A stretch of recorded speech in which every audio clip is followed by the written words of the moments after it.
ene emu ahyen akwakoboa asoye womo ehwe Ghana ensase ene emu ne paso se womo hwe na galamse womo emfa into ase enipa ya womo edane atukwatenafo ekwatena Cote d'Ivoire no seseyi epenifo ayenseye ama emu fankese na asan abomunji Education Minister so abomodia enwode afutuo ekache Ghana fo nyina ne se adehye no mu bia womo ehwe wasinsope womo ehia asomdwe ene biakoye no womo etimedia tro ne yenti koka ne ka atwe na ekoso ewo sentence ahodo no womo emma ne nyina etontwa asamre mai ya wo anwafutu akwakoye aye ede amadusuafo ahodo a ewo ne mpeso aso obra wo mabie suku yi emu Ebusia ensemu ebi eka we ho ena anwumre yede esomo bobodi ase obeko Facebook na wahwe ye wo honom Great Commission TV YouTube nso yedemu e wo honom a obetimi ahwe live ene anwumre for comment ne bra na yenkinkan bi emfa emma bobodi anso se ubepia na tiko ahwe ama foforo enye bi likes ne so etimeboa follow your page no na subscribe to your channel no na entimi enko nenim aseda enko mfama enagad medicated toothpaste enwume onya bitwu se beboa ebeyi fi enkeka wabia ede fi honom hola savia so se fa yade ne bra na wo ma wo ano edru saranso ena Eden Hills sensase bia upebia ubenya go same travel ento enwume ye boa edwe to kwai akoba bibia opese ukobia Edwakuo ebi eka we ho ena enwume womo ebo ye chidom ekuta ye mu a ensam yede eba besmo ye ya jepene ye sakenkan fo eye me na nekua atreba ata mene omahene kofi asempa usema na ye ho na fe nsem nkyire mu nyina yemfa emamo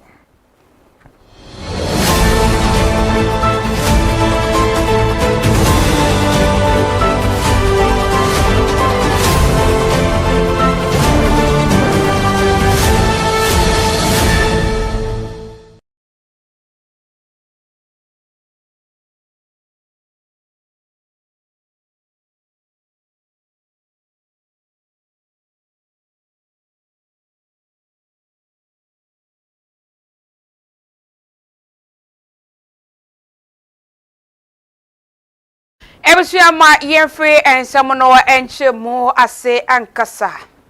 Nanu yeda era Ghana mwampeni John Dramani Mahama wane Ghana deshe na mwasemtrafo etwehia ye enkomotwetwe mu ena yebusa no anamontu wotu ede afa galamseya adishe no mo ebi efrese womomodea na state of emergency womfa bi emra hanom wose ne wade agu apono so no eye etwuma entino eno beba kra na eye ekire eno nam so ama Ghana fo no ebi ekase ekamie se Mampeni state of emergency na why na dwens on Ghana won declare bi wo hanom ene ya me ne wo ekase kasamafo de magana aban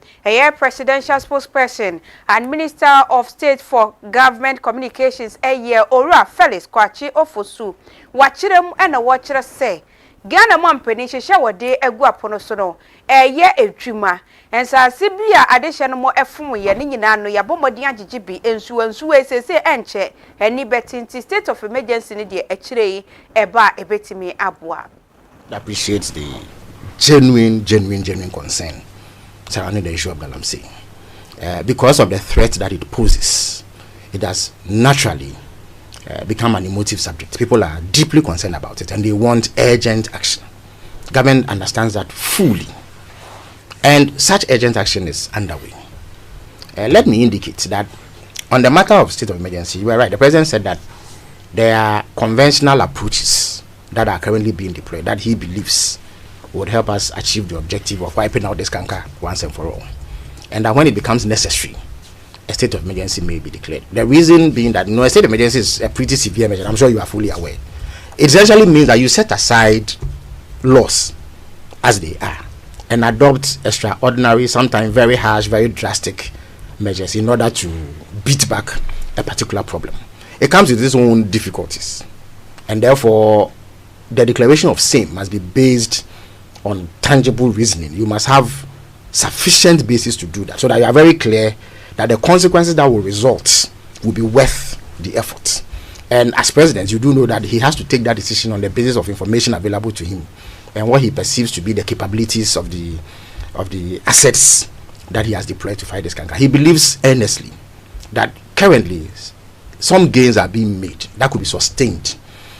And as and when we get to a stage where it is absolutely necessary to deploy those measures, that will create some discomfort for ordinary citizens and may involve measures that may not necessarily be in tandem with the way that our laws should function and all that. He will take the decision as leader. So let me say that he has not ruled out a state of emergency. He just believes that we need to give ourselves a bit more time in order to be able to get there. But that said, since he became president, he has done everything that has to be done in order to ensure that we beat back. And some of the na nsentam ya atwerebo ema ni muso ewo gbaniri ene ne mpotemo ya enam so ema omanfo edane atukotenafo ebi edwan do mani atiremu ewo abijan ma no emu na sade esi ekoye no na wo hwese de mpenifo asi aye nhyehyɛ ya ma eyi atoyi na esese wosan eba wonti eba ebetena wo mu ekurum na enipa na wo modane atukotenafo edwane ye ko wura mu ewo kodivu amane mu no na omoye mpem dumiensa hanu ene aduenum miensa na ene ana soafo ya ohwamano ne ensem surumanyamfo Samuel Okujato Ablakwa abra wo bonkomo government accountability series mu ena wode to so bia wo kyerese sese no ense egu akwampa ya nipa bie atimi abafie wo kyerese emu be se empem nwotwe sese wo nyina atimi abafie nti se bia wokote wo baabi ese enipa dumiensa ne akyire ni nyina eda so a enipa empem dumiensa no wo moda so a ehya kwantu mu maaye a wo se no kure bi anim emu empem enwotwe wo nyina atimi abafia empem num ene ahasane nkron a aka no de wo mo ye hihemu ehwemu aboa se de be ya wo nyina ebetumi asan bafie. Indeed, I'm returning to Accra only this morning. During my 3-day working visit, I held discussions with my Ivorian counterpart, His Excellency Kaku Huaja Leon Adum, about the displaced Ghanaians in Côte d'Ivoire. After the talks, I led a team to the Bukani region, where some 13,253 displaced compatriots originally sought refuge. My visit was aimed at conveying a special message from President John Dramani Mahama to conduct further assessment of the situation for additional consular assistance, to express Ghana's gratitude to our Ivorian counterparts, and to offer immediate assistance. During my visit, I discovered that about 8,000 Ghanaians have safely returned home. The latest census conducted revealed that the remaining number of Ghanaians in Côte d'Ivoire is 5,309. 5,309, no more 13,253. I delivered a special message from President Mahama, which was a message of peace and forgiveness, and a message appealing to all our compatriots to return home, since government has beefed up security and ensured that normalcy is restored. On behalf of President Mahama, I donated 6 million CFA to cover urgent humanitarian needs and to facilitate logistical requirements for their safe return home. This donation is distinct from other relief items, including food, water, blankets, and medicines already provided through NADMO. I have also engaged my Burkinabe counterpart, His Excellency Karamoko Jean-Marie Traoré, on the welfare of our displaced compatriots, who are about 1,455. A reduction from the tally of 2,500 refugees during the peak of the conflict. In the Kwera area within the southwestern region of Burkina Faso, it is worth mentioning that the Foreign Minister of Burkina Faso has expressed pleasant satisfaction at the trend of Ghanaian refugees returning home. My ministry remains steadfast in its commitment to protecting the welfare of Ghanaian citizens abroad. It will continue to work assiduously with the support of the appropriate Ghanaian authorities, as well as the Ivorian and Burkinabe authorities, to provide the necessary assistance to our displaced compatriots. No Ghanaian in distress anywhere in the world will be ignored by the Mahama administration. While thanking the government and peoples of Côte d'Ivoire and Burkina Faso, it is worth emphasizing that this episode reminds us to always be embracing and welcoming of our African compatriots. as I was reminded by my colleague foreign ministers, they were keen to stress that Ghana has always provided a safe haven to refugees from Cote d'Ivoire and Burkina Faso, Liberia, Niger, and many other countries, as you all do know. So as they indicated, they are more than happy to return the favor, even if on a much smaller scale. Long live African solidarity. Ladies and gentlemen, similarly, during the recent escalation of hostilities between the Islamic Republic of Iran and the state of Israel, government accountability series and a course so a foreign affairs ministry open power done no Rasabio Kujeto Blackwa and a bossa and commune. Was this your share of my Ghana mua and call for be a one more ekika, say import US. Is it one more year deporting one more one me? One more and when you say on one casha a year or Rasabio one and penny for US a quacotana had the one more session to a share master say import and check and go for ye a be the one more for a bibre at a money more a hood one. A veggie be a more a wahano say. Now go for the one more air cannon switch remua. Yet walk where ye and yes, walk on a walk by ye dear, and ye crano. A tablet sicadia man so one farmer shay. Nas uncle for ye one more bay, one more edit yemu, one more night yemu, any import and root was a size of no crabia anymore. A woman so one more quatanasi or US. Any one more quatanasi so. And young for ye deporting one we said yet yes Uganda for Egypt mono. Uganda yan swanky a jibimua a ye entino ye bet me ajibina one so at Nahanum. Was he and yes be a woman womakwa kumunimpa and I say empono womakwa di bonibia. Ye per one watching woman or maquate. Everyone man and crat and someone uncle ye. And then I'm soon tea a deporting and no jena won't ye bonnet. And now important one more baying so mra ever one of my a bay juma. Now so we quite a baby aqua Jessica now she has uncle for good Ghana Hanum. Na edo how any man near baby or set of fiaqua Ghana by one yes sir. And Timo Monenam Namujina Bakum you no more bon commosa a year or good to black aqua junk for the one more bagana no. Was a sansa mono no crabia anymore. The occurrence and your batten, the Gina Honomo any attempt to do young cotier. Ora okujeto ablakwa ninsema wadi tuja ene. Among them were nationals of Nigeria and the Gambia, who have been assisted to return to their respective countries. The government of Ghana took the principled and humanitarian decision to accept the limited number of West African nationals deported from the United States under exceptional circumstances, in line with Ghana's long-standing Pan-African ideals and unwavering commitment to regional solidarity. Many of these individuals were being held in detention, which was both psychologically and physically distressing. They were also faced with the risk of being deported to countries that are not safe and do not have the stability and human rights credentials Ghana is famed for. You need to note that President Trump has secured a positive verdict from the US Supreme Court that he could go ahead and remove these nationals and dump them anywhere. As a nation that upholds the dignity and rights of all people, particularly those of African descent, Ghana's action was guided solely by our moral responsibility, our legal obligations under the 1992 Constitution and ECOWAS protocols, our distinguished Pan-African track record, and historic and legendary leadership in championing the rights of all Africans. Let me emphasize that under this understanding with the United States, Ghana must first independently vet the background of those the US intends to deport to first satisfy ourselves that they do not pose any threat to the security of our country and that they cannot harm our citizens. We have put in place strict safeguards to ensure that convicted, hardened criminals cannot be brought into our country under this understanding. The Mahama administration will never compromise the safety and well-being of Ghanaians. This understanding with the US has been thoroughly discussed by Cabinet and has also received the Attorney General's advice. By established convention, MOUs are not sent to Parliament for ratification. I have inherited hundreds of MOUs from the previous administration, which were not sent to Parliament for ratification.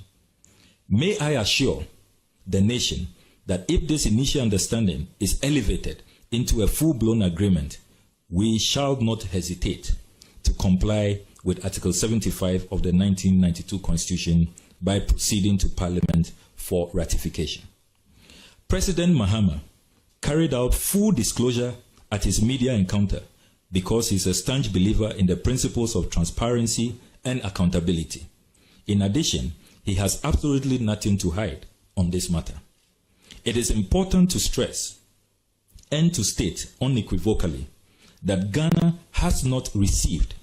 and does not seek any financial compensation or material benefit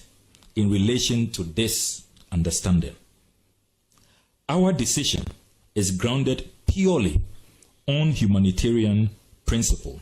and Pan-African solidarity, to offer temporary refuge where needed, to prevent further human suffering, and to maintain our credibility as a responsible regional actor.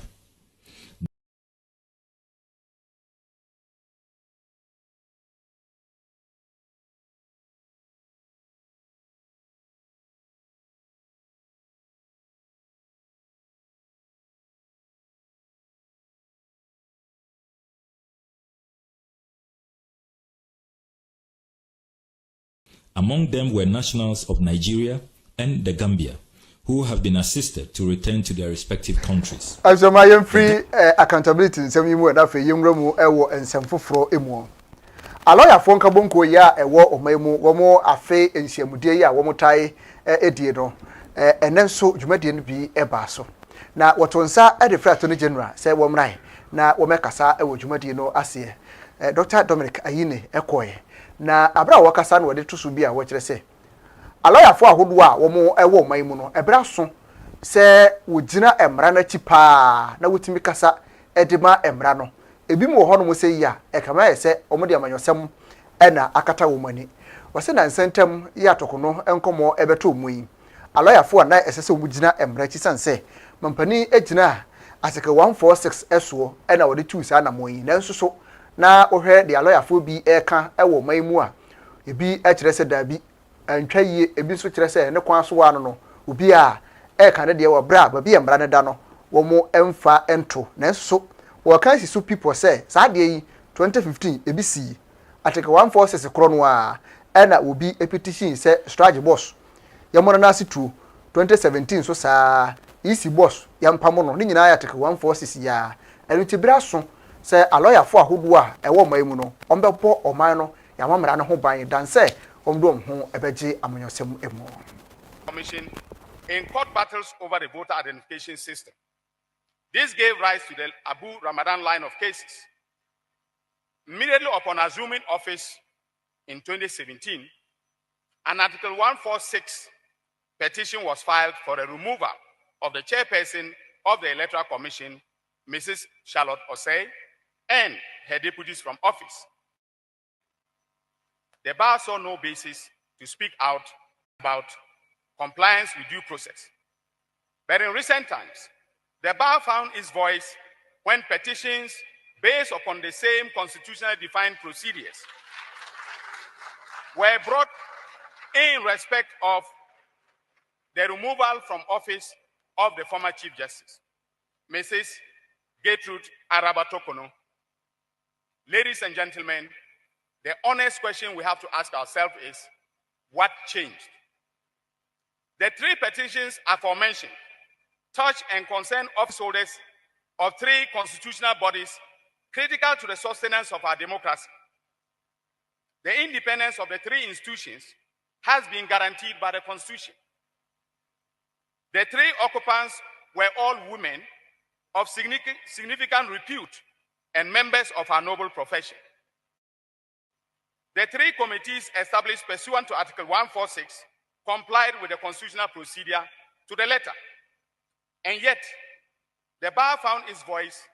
only in relation to the third petition. Coincidentally, the voice of the bar amplified the voice of the opposition. The lawyer in politics must be a voice of reason, moderation, and constitutionalism. The bar must speak out not to please governments or opposition parties, but to defend the rule of law, the independence of the judiciary, and the rights of the ordinary citizen. The Ghana Bar Association is not merely a professional body. It is a moral compass of the legal fraternity and a key pillar in the construction of our constitutional democracy. As Lord Denning once wrote, and I quote, "Justice must be rooted in confidence, and confidence is destroyed when right-minded people go away thinking that the judge was biased." The same applies to the bar. Our authority as a profession depends on public confidence that we stand above the fray of narrow partisanship. Let us therefore be the conscience of the Republic,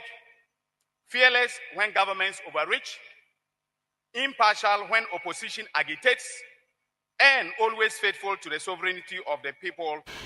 Hebusia yenko ensemfofro emum. Wasi sohwe eguso ekoso omanga na emu SHS nkode womo etro. And I'm so enti Emma oswafo hwe Ghana homosuan ho ensamoso. Hormonyafo haruna ebo modia kopiemu ewo Upper East Mantem. Eye Zibula Senior High School honomo eno kokopiemu. Na kopiemu honomo eno wade afutuo eko ede amagana de hye nyina se akoda etro sohwe a wo hia somdwe na watimi ede atro koka ne ka twede emfamfaso bia emma sebe osisa akoda no eko na empo wakai se fie wo firi honomo no na entokwa bi wo fie a eya okodu honomo ne nyina no emmoa akoda no ema ne ntimi entwero yie enti na ye beti ye seboko wo mo asontokwam wo kina wo sie we mo ede aboani wo sisa anoma we nyina no emmoa enti no Ghana ye ma dwobro emra hanom sei enkoda yinsu momodia se wo mo bayire wo mo ho papa de wo mo nimbia no wo mo nkuchengu nkrata ne so esanse wo mo da chinyina no ejira nkrata wo mo etro no eso so wo metimi akosuapon mu ani nyina no eye wase ensohwe yi epi yenkonkotie ni nsem wo de tudwa ewo abra wo ba pro ewo Zibula ene nimpotemu. Understanding is that 506 of you are writing the paper this morning. By Friday, you will be done. But more importantly, you need honesty, discipline, and tolerance, because you are the leaders of our country tomorrow. Who knows? The next president of the republic, the next member of parliament, the next minister can come from amongst you. That is why I invite you that let us restore and maintain continuous peace. You need it. Ghana needs it. The entire Boku area needs it. We must allow learning to thrive in an atmosphere of peace and tolerance. And let us respect the value of unity and the value of tolerance and discipline. Where there is discipline and tolerance, I'm certain there will be no conflict. And when there is honesty. So as young people, today is to wish you the best of luck. Government remains committed to working for Ghana to attain the sustainable development goals. When I arrived, I invited headmaster to pick what is dear to the heart of the school and what is dear to him. I made some new friends from your staff and management. So as headmaster was whispering, I need home economics block, I heard other whispers of ICT block. No technical skills training center is available here.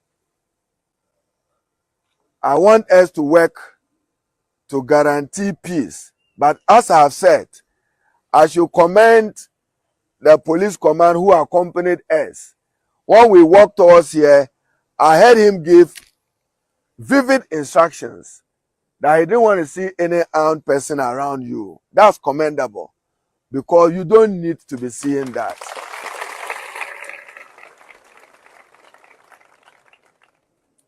So we need to say no to war,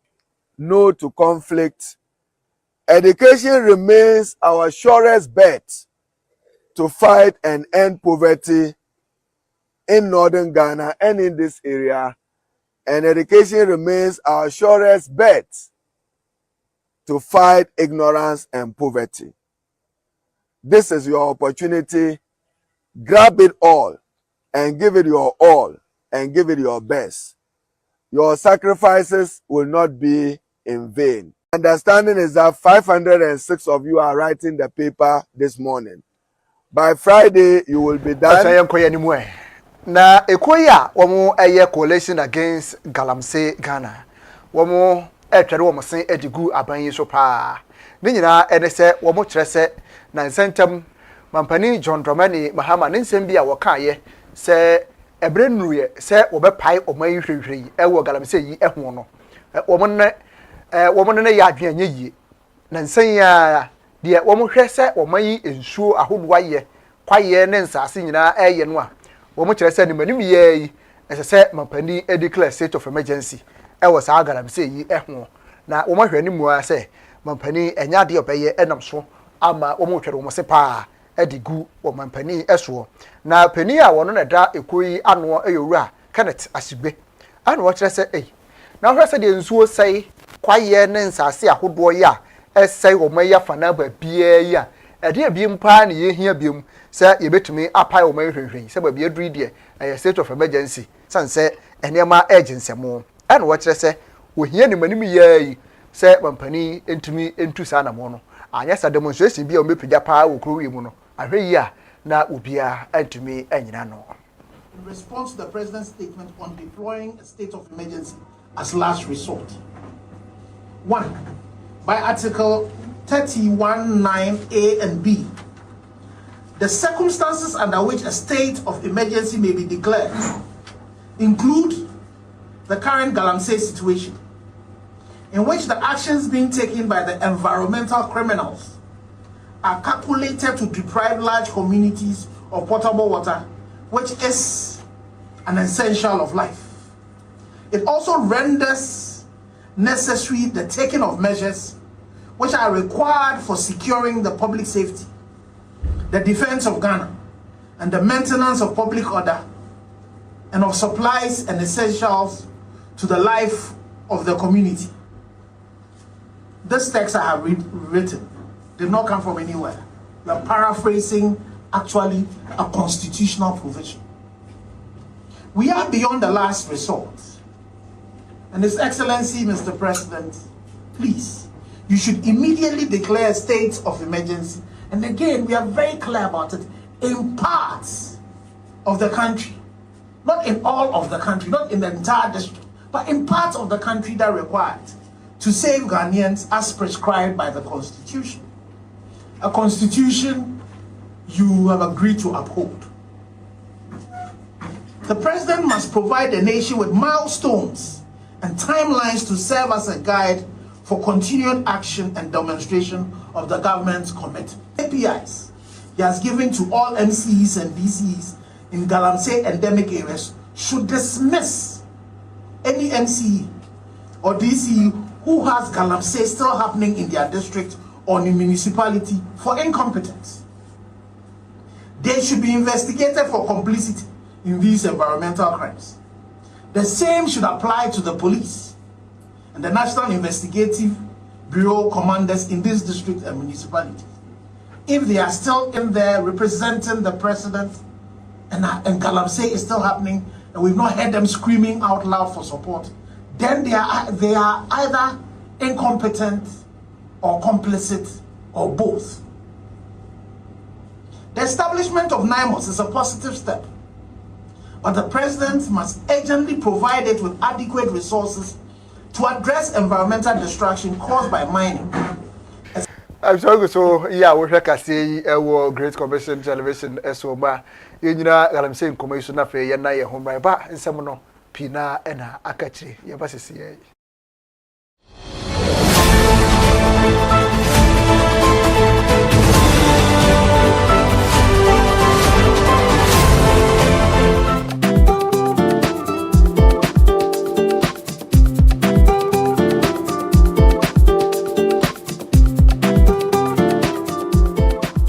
abusiafo ya mu bibia kwa aba e de ba Pensan Company Limited so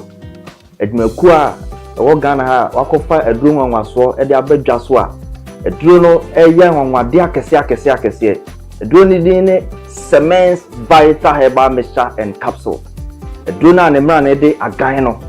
udnam na oti agan a eduro yi e na mebe kanfo de amagana ni bia na se bibini bia se obenya bie na won so anonom na etimi aboa no sa eduro nwanwaso a ye ka ho asemi Semens Vital Herbal Mixture and the capsules no eye eduro a ye adwuma wontini mu eduro uyo bia sabi o mema sem eda from tinkeja bema ni ntimi man mu so kra bema ni ntimi pega no ho uye bema sabi woni obehiem na sisia no waje mu a wonso eduro ye kanfo de ama wo eduro ye eduro a ebeboa ma wontini na etimi asore gina so ebe mamoja de afusane wo bema no mu ama bema na etimi asore gina so ye na watimi abo adwuma na ama o piafo obi bia sabi oni atenka so yo ba so ye bema wuhia eduro Semens Vital Herbal Mixture and Capsules anemna ne de agan ne bi kona koto binom watenka ayira na te kokra kona koto bi no bi nanom na bohu sabi eduro no esi ye adwuma sifa afei wuye ne to nchen sabi obi wo hono ma pichikom o how pa kese pa so yo ba na wo kom fitire na se wo menses na ma ebayi a eduro ebeboa eye Semens Vital Herbal Mixture kona koto eduro no binom be ma wo fichiko no bibia ye kama de amount afei so wote yaw o fichiko mu a eduro ebeboa eye Semens Vital Herbal Mixture and Capsule afei so obi won ma sabi wa ko jane nan no na moja di akire we oba na otisa de bia hu moja no tieniye pa se moja no ye gon bright red we no ka se bright red a na se do betimi abo ma moja ni nyina to atwa e de ama okra afei so obi so a sabi ne to ase twetwe no we ni kan se sciatica wo sciatica eduro betimi abo ama yawo ne twetwe na wo ni nyina etimi ati akokra no eye agan Semens Vital Herbal Mixture and Capsules eduro no eye adwuma wontini mu na enuane no bi eduro we mu a eboa pa ye fen nitric oxide say nitric oxide no wunya eba oni padua ma enti bi emu asi enti na aka atare ba bebiem ba be hu ntini ama ntini metumi adawo moja etime de afusane usisi ena ya ye wo neurotransmitters a sonifree adwen no ho ena eba eno na se obi te yawa na se okọ pains bi mu a na sa neurotransmitter no etimi aba beboa ama pain na se yaw no etimi akofom edrei ewo nyane bi wo mu a etimi release neurotransmitter ye friend endorphin na sa endorphin ne ba se usisi ena yaw yaw na wote no ewo usisi mu no edrei eba be stop ni nyina yisu dopamine na be yi yaw ni nyina afiri ho ko e de amount enti so sisi yo ya eduro wo so num e ya agan Semens Vital Herbal Mixture and Capsules eduro age award yenim de ye ka ho asem no 2022 best waist pain product of the year 2023 eduro age award e fasisi ya de ho 2024 ye sa hwe ni musa afie di anim nyina so ye be sa age award no wo ye bema na wo pese unyina so no gina so peme wabla obenne maduro no sima kakra bi ati a fe number no a egu screen ase no o fe number na ye be no be kasa kama ni ate se do be sia no maduro no na emi na atumi aboa ama bibia ye kama ma o afa so ba bia benya bia to no ye di egu screen so na emom tie ni ye pa se wo kumase ene ne pattern wo store wo pese o to bi ton a ba bia e di kan PFA pharmacy New Road Junction wana PFA pharmacy o stock kese a obenya ben bia tu honum akwakoton afi Colinac ewo Ashtown oni Dani Herbal obi nyina wa Ashtown ko ho Fredimens eso okay o ono so be ma obi ato afi so Sambora ewo Kadetia Gate 3 no opposite pe edroi edra e ba beboa eyi sa o hawe nyina afi wa kwa ma o enti pe bi akiri kwan to agan a etrese ejan no pebito na enkototin e ma na so nya wa ho odin pepepe e da ma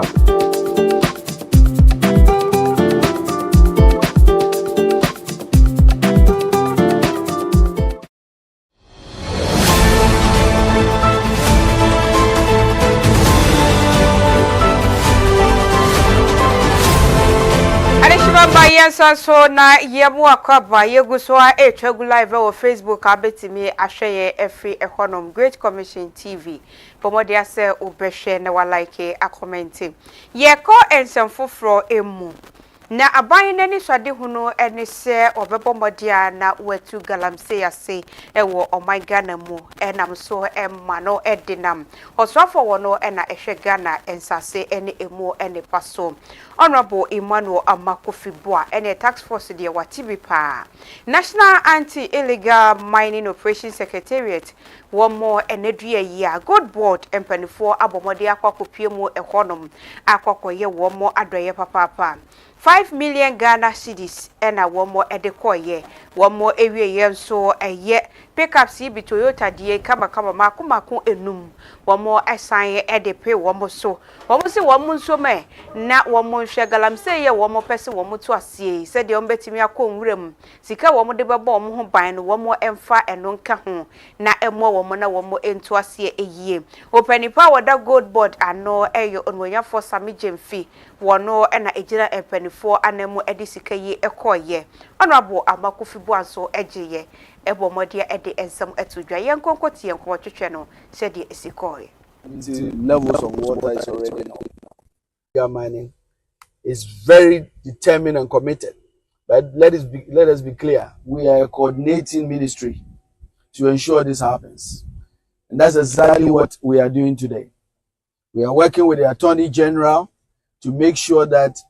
when arrests are made, that they are prosecuted, that we push all the way to the end. We are working with the Ministry of Transport. Ladies and gentlemen, for the 8 years period, the issue of tracking of excavators that come to the country was basically non-existent. Today, we are very proud that we are tracking it, working closely with the Ministry of Transport, making sure that before it leaves the port, we track and geofence it. So if you say you are going to Obuasi, we track you to Obuasi and you geofence it in the Omani area. So far, we came and we had not even tracked more than 50 excavators. Today, we have tracked more than almost 800 excavators in our system. And we are pushing to make sure that every excavator in this country is already in the system that will be tracked and geofenced. We are working closely with the Ministry of Local. As I mean, on this is okay. So this is a check rating in the name of Paramount directly, and it is to our bankers, Ghana Commercial Bank, and we have the real check also here. So we are not just going to give you a dummy check. I've seen it before. so that check, that should continue accompany the thing. I'll just sign this for you right away, and it is for an amount of 5 million Ghana cedis. In old Ghana cedis, this will be 50 billion. This is a lot of money. This has come at a real right time. Thank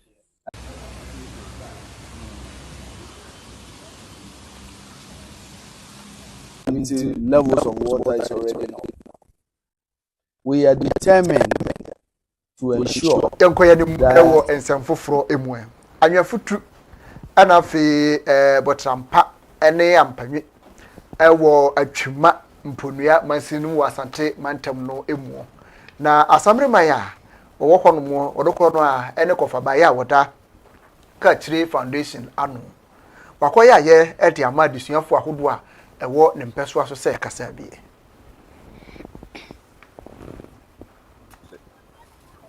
ubisa se trimopa ma me be se nim committee fo be di se adwumade ya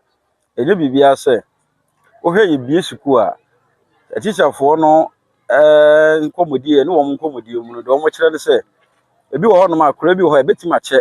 betima twa be 3 weeks for 1 month ansana wetima to exercise books di ama wo ma enti na wo se ye kan ye ho bom na ye beboa nkora no wo sa kwan no so ma awofo nso ehun hinhan wo mo kakra wohwe a we dia bai awofo bi senka obeto exercise books di ama ne ma na se na dwendwen so obeto exercise books di ama ne mampo a eno mu no sesi yi sa de so ado de free de kom de kan me pa ma ye be ye sa adwumade ni se ye bo ne de yi ade so bi afri awofo no so ma nkora no so ade suan so atimi akọ wano nyina ye kan ka ewo mu nyina 29,000 Ghana cedis, 290 million it is come. Last year, the same thing, books, of the chair books, 5,000, and man, you have to enquire, you have to DA school, no enquire, but champa, any man feature, dear Kura MI. They said this year, another insuno, or they were said the Iowa. They all kind of said, and I say, baby, of what Emma, my leadership, no, Elko and Campa. It says, you heard this is on about Yamaya, last of my 3 jerseys, and they were the Bakwa, Yamanu, and yo. Ya na nase bebrebe Yakopon enhyira no ene ne committee members enyina kechire ebra obeye assembly my future wonya ye muda afra se o se books ema schools so won temo ha enso so wanka se yankurankure school nti ya de wo twa ye ja o ma ye bi aye adwumason pa na ye nije ese ye nso so bibia wo beye bia wo ma ebi eson ye so ubisa se itirimupa ma me be se nim committee fo be di se adwumade ya enye bibia se o hwe ye bie suku a bi ho e betima che ma yensan na ye hutia wa na yenkomra sesi ya na fe yenfa nko amahodo ensem emu ye ba sesi ya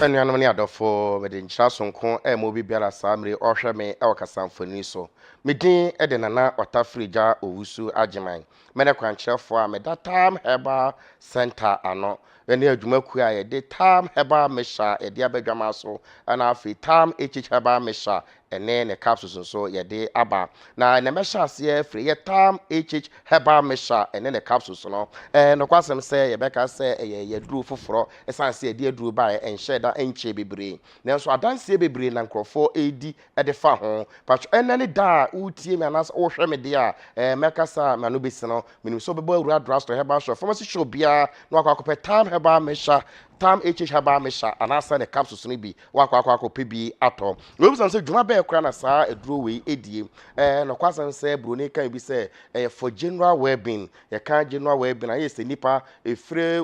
wonase ekopem utrinwi ana efre wuti kopem wonase no eboa ama nipadua no etimi fa no ntoma pa efra esan se bibi woni padua me fa no white blood cells ene red blood cells na no kwasan se eno na eboa madane da yare eboy a akutia saa yarewa no na nipa bia immune system no ewo form no bu yare bia bebe bia no na ebia bo no to won se de bia na beka se wasem ha ade be chen was say ade che was yare we aba me so bia kameo yare we manya bi saa nipa na ekire se na pomuden no entimi NCP entimi ensita ne center tam herbal center ya transe ne akofa tam herbal mesha anasa the capsules ede aba na wono no ma ya ade a ebetuma boa ama watumi ade ho ba wapa me pa cho we ye bema na se wutie me na kwasem se bia na no oba bia kodi hyiamu efiri okoro bo nsensu fita na efiri bema mu na eba rasa ne red blood cells na fa ntuma pa efra no na eyi sa wo ha we so ede efiri ho ede amaw me pa cho bema wutie me enkonko gina ba bi na mfe wo senko hyewiram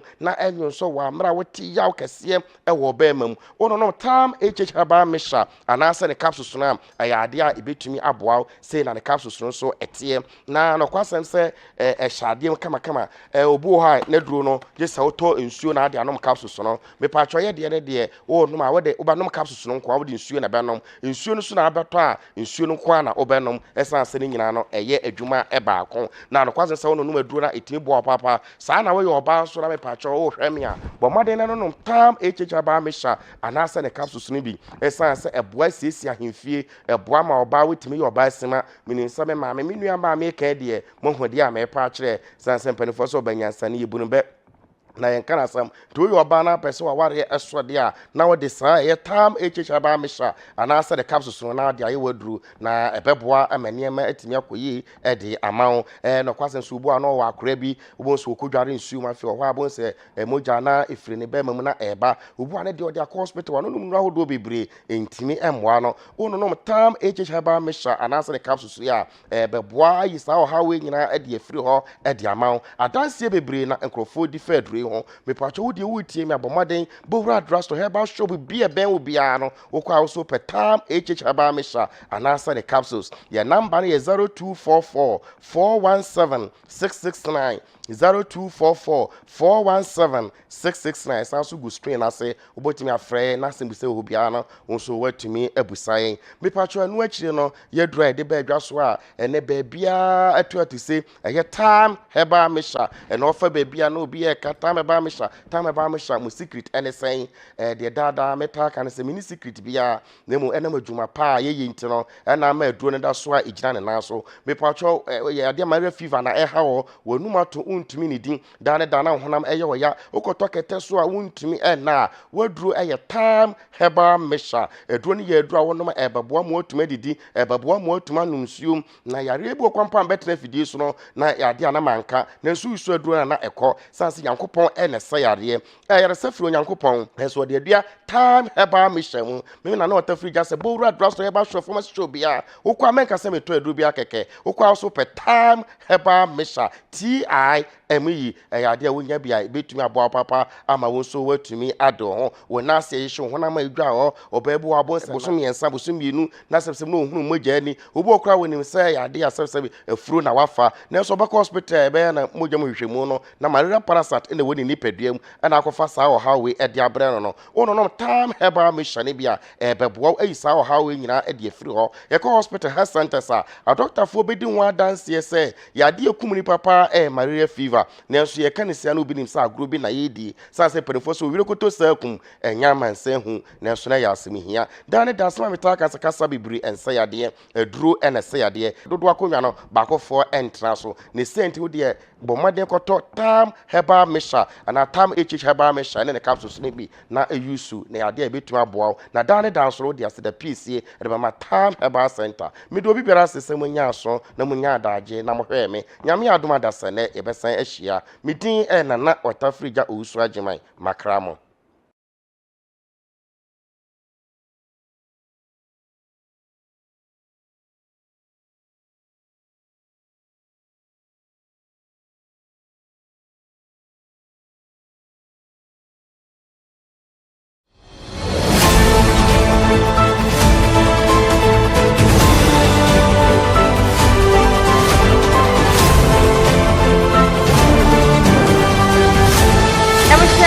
So na yebu akaba yemfa wo enko omahodro so ensem emu we eye Ghana branti a wono ete eyelendi na brochiman no emu wenye mfishia no aduanan ensia 46 years 2020 na yenyina yenim se covid eba ewiase afana nyina ebi munya bi na so nyebua enanya bi na okopiemu ewo hono modia ene mpanifo wo mo hwehwe wo mo de ba ye ne se covid ne ba ye no ebe ha nkofo nam so ema enwuma hodo kora eba form ni senti wo mbehwe na wo mo abo eye enkofo bi o mo ankasa ewo mo dwuma wo mo eye ne bosia na wo matimi ede ahye wo mo dwetire a wo mo ekuta ne mu etimi aboa wo mo na wo mo dwuma etimi akọ enim abrantia Eric na wo no so ewo hono mo ebia wonya akwanya se ne business a wo ye eye doc logistics no ewo UK wose wotimi nya bi ede kokohyem empanifo akire mu asikana na wo mo ede mano na wo mo chane nkakra enti no woje ba ko wontimi enje mienu na atoso miensa ene Erica jemabo modin a eje ba ko miensa wo mo nwie no na chese 130,000 euros ene wono enyaye na womo ekire mu asikei se de wono ankasa ede nkrata ko yese eye adwuma wono ankasa ekuta no sa nukura bia enimu sa doc logistics womo kire mu a eni UK baabia na chese yi wakwa zampanifo ewo hono mo na waji sikei efiti 2020 di bayi ampanifo ye womo hwehwemu a behunu ni se ampaniapa ni nuane ampa yade a wobu womo na agi sikei wei na ne ho ebeda hono mo yede ne kokogina asem di bia wosiane sika no na wopa ede ayade me na okasa kura wo kire mu a wode emu ebi 40,000 euros de kra nneoma de baga na hayi a eba beton je ho mfaso e na de ka ye nso wode eye ne nneoma bi enti no wagitum se waye bone empanifo akire mu se wagitum de ne won konkodam em mfirihia no maako mienu na womomodin a womfa ensua de wo wie nso amfirihia num ene ehonom no wo mpese wo mbehunu ne se bia wo kwa kogina baabi se wo mbɔ mo bosian fa nkɔ ye adwuma anase empo no wo kwa kogina se wo mepa adwuma e wo mo company yi mo momodian na mo mfa me enti no eno ne ensem ebia ekoso e wo ehonom na eye David Sandel wo no e na eye chief invigilator samwe wo mo edehya ne nsa wo yam ne mu hwehwɛ mu e de kokodom panifo nam so enti emma ene Eric woko akodefiase Abisa yeko anigidie ensem emu Ghana sinitwani ya eba ne sinitwa ya ne wote ase ye papa efe no Gloria Safo kwa baba ne ya wo kire se ohwe sini ahodo a yetwa ewo ye man mu eye Ghana ha yi a enye sini bia ene ese ho adage e de kose ye kwakoyi ni wa cinema sini ni bi wo hono mu a yetwa wie ya e wase yetimi bo akire ede ekokoto YouTube hono mo bia etimi ekohwe bi na enso so se ye be ne saa no ye nyo ye be se ho adage akwakotena cinema se ye de ko cinema kwakoyi ansetimi apabonten ye ne se ya emmoa sanse sinini bi wo hono mo a na eni ho kwan kora ese ye se ya adage e wo ho se yi wo se wo de toto ye nuanom Nigeria fo di ho a enye sini bia ene Nigeria fo se ho adage se wo me de ko cinema akwakoyi ewo screen akese eso ebi wo hono mo se yi a wo mo etwa wie ye na wo ba sesa ne nyina de abegu YouTube no so se de be ya obi a betumi enya bia hwe ne ntentem so na sini no atumi akwachiri na so ye kurom ha de ye be se ho adage ama manfo akekere mmie mu pampe sa bele aba akukugire mu akwakohwe ewo screen akese so ye so ne nyina emfa hwe emre ye etuwasere yemma sa de nya de hia ye mpa yemfa ntoto Nigeria fo di hu na yenhunu se sesini bia ene ye be ne cinema emmoa emma yensini no entume enkonanim Abshana yebegyina sansemi so na kase ye de beso na nwumre ye de nyina ede asidi asida enko Enfama Center for Apostolic Ministerial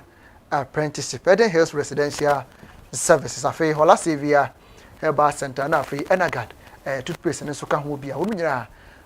eso ya sene sika from wo nwumre ye de nsemi best room akenkafo eye mienu obahene Kofi Asampa animating mene na nekia acheba achebusia beda wase papa pastor wo jebre na woni ye etna ye etimi ehwe kase yi ebi yakraw